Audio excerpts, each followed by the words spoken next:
This is the BBC. This podcast is supported by advertising outside the UK. BBC Sounds. Music, radio, podcasts.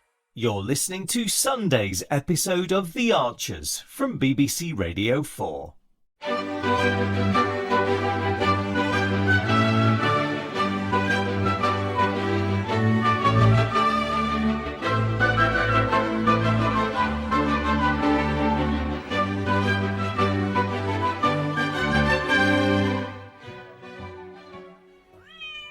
Gran, I promise, it's a perfectly natural ingredient, or I wouldn't have done it. What is, Kate? It's safe for cats to take as well. Answer the question. What were you putting in Hilda's food? CBD oil. CBD oil? Isn't that cannabis? No! Well, not really, it's hemp. So you've been drugging her? Oh, Kate, how could you? I hoped it might chill her out. Oh, Hilda. Are you all right, my darling? Come here. You saw what she did to my macrame wall hanging, and my fairy lights and my dream catcher. She doesn't know. She thinks she's playing. Oh, Hilda. Come on, Gran. You know as well as I do that cat has some serious hostility issues. CBD oil isn't illegal. People use it for anxiety. All right. Down you go. Doesn't it need to be prescribed by a vet? Well, I take it. Are you concerned about me? Well, you can do as you please. Hilda's my cat. I don't appreciate you using her as a guinea pig. Oh, well, there you have it. Nice to know where I come in the pecking order. Oh, honestly. Yes, hello, Peggy Woolley speaking. Peggy, it's Hazel, Sorry, who? your stepdaughter. I'll be there in a minute. I'm just gonna have a smoke. Blake. Oh, hello, it's just me. Chelsea, what are you doing here? Thought I'd come and check out where you hang. Got a lift from some mates into town. Right. How's the new hair working out for you? Oh, great. The ladies that do the food, they keep saying it really suits me. Woo! Getting attention from the ladies, are we? Yeah. Thanks to you. Actually, there is another reason I came. It's about Philip Moss. What about him? There's an article in the Echo Online. You ain't seen it? I've got no phone. Right, hang on. It's like an interview. Interview? They found someone else.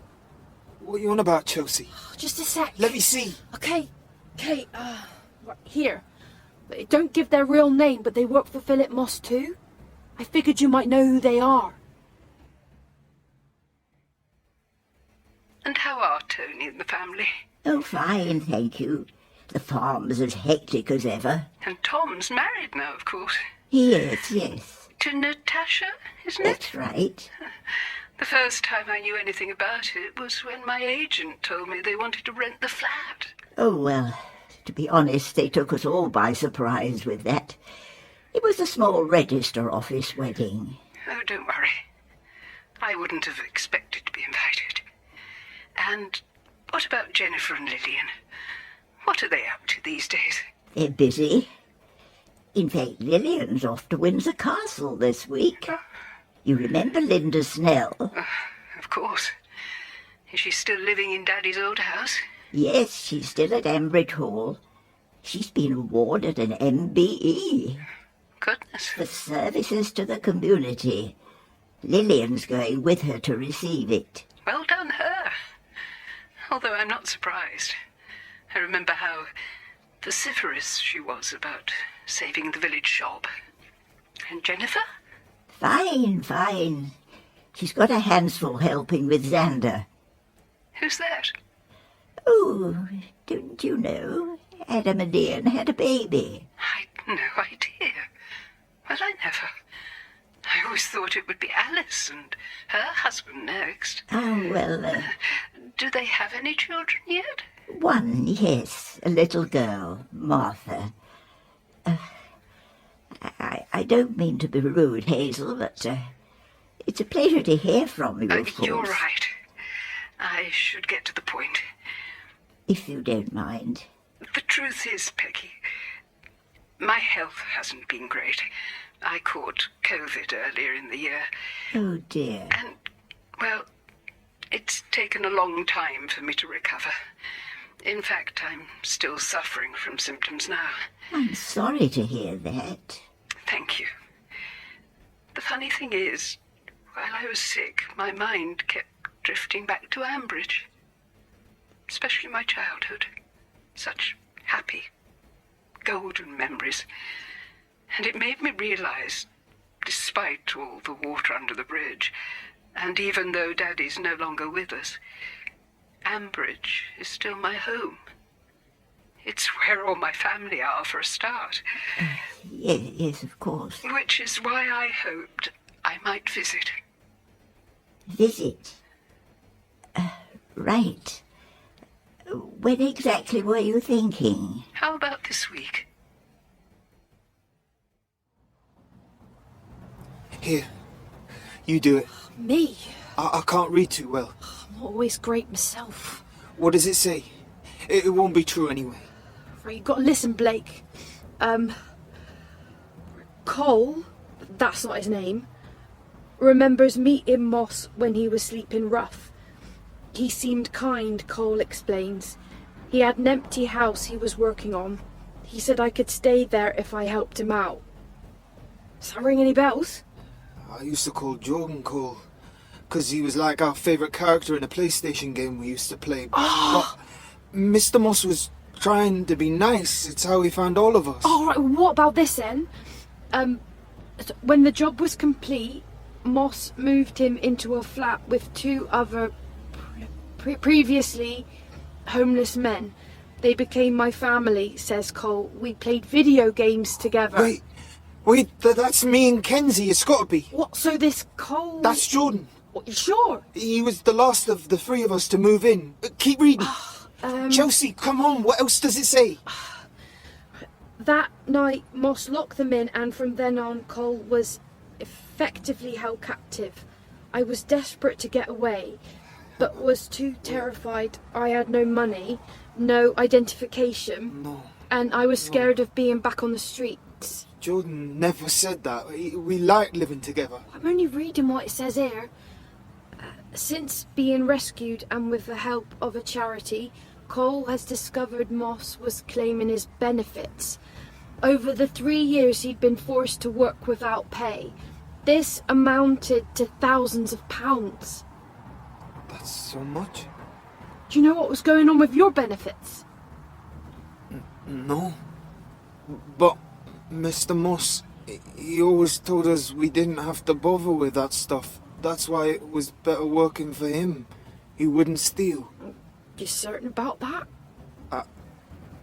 I don't know. There's more. This bit's definitely about you. Me? Yeah, and Grey Gables, I reckon. Want me to carry on? Yeah. Okay. A few days before Christmas, the three were sold by Moss to new traffickers. This included a young man who had been harmed during a serious accident at work in which others were badly injured. Cole recalls overhearing Moss talking to his son about the sale. He didn't care how much money he got. He'd throw him in for free if he had to. He just wanted rid of him. Maybe I shouldn't... Just read it. In fact, Moss blamed his injured worker for the explosion. If only he died, he said, we'd have saved ourselves a lot of trouble and money. I'm sorry, Blake.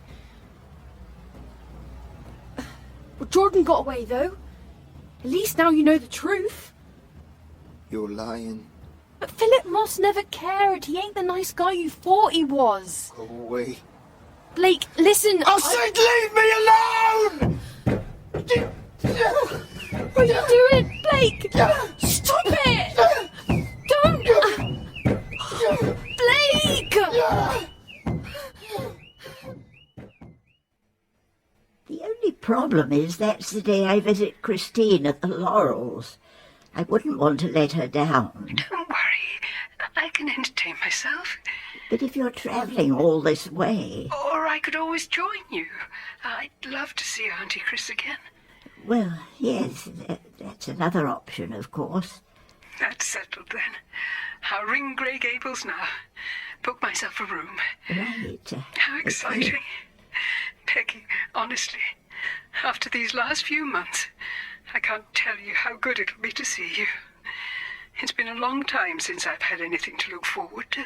It'll be nice to see you, too. Let me know what time you expect to arrive. I will. Gran, where are you? And do give my love to the rest of the family. I will. I'll see you in a couple of days. Gran? Bye, Hazel, dear. Oh, here you are. You weren't still on the phone, were you? I was, actually. Look, about Hilda. I'm sorry for putting CBD oil in her food. Kate. I shouldn't have done it without asking. But you've got to understand, Kate. though, me and that cat have clashing auras or something. She's got it in for me. Kate, that was Hazel. She's coming to visit. What? You mean that Hazel? Yes. Hazel. She's arriving Tuesday. How long for? I'm not sure exactly. A few days. Gran? Well, what could I do? She says she's been unwell. Nothing too minor, I hope. Oh, don't be so unkind. She is still Jack's daughter. And when did she ever act like it? Even when he got Alzheimer's, the only thing she cared about was if she could wangle some money. No, I know. Didn't she try to blackmail you into changing his will? Well, it wasn't quite like that. What's she after? She claims she misses Ambridge.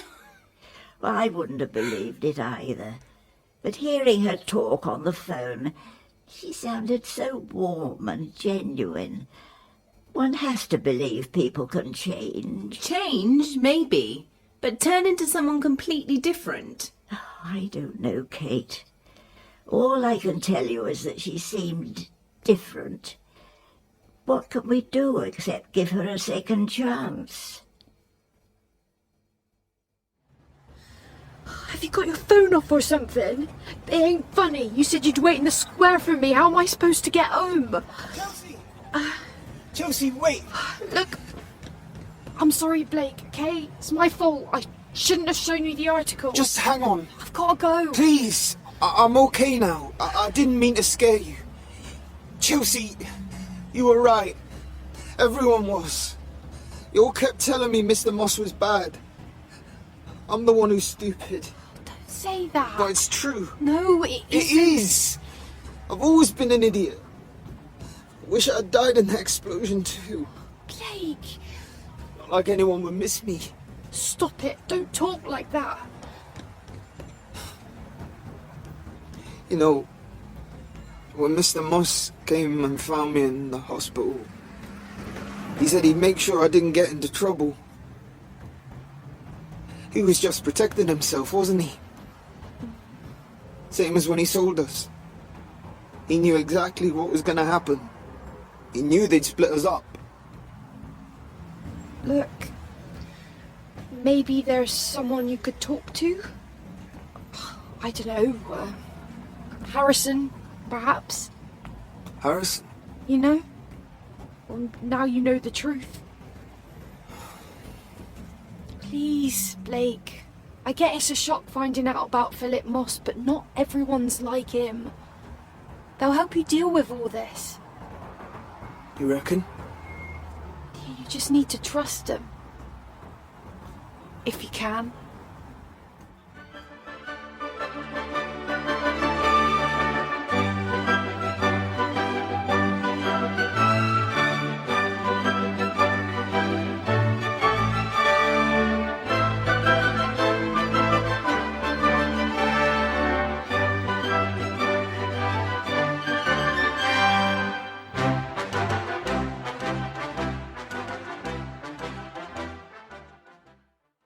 If you or someone you know have been affected by modern slavery, details of UK-based organisations which offer support are available at bbc.co.uk/action line.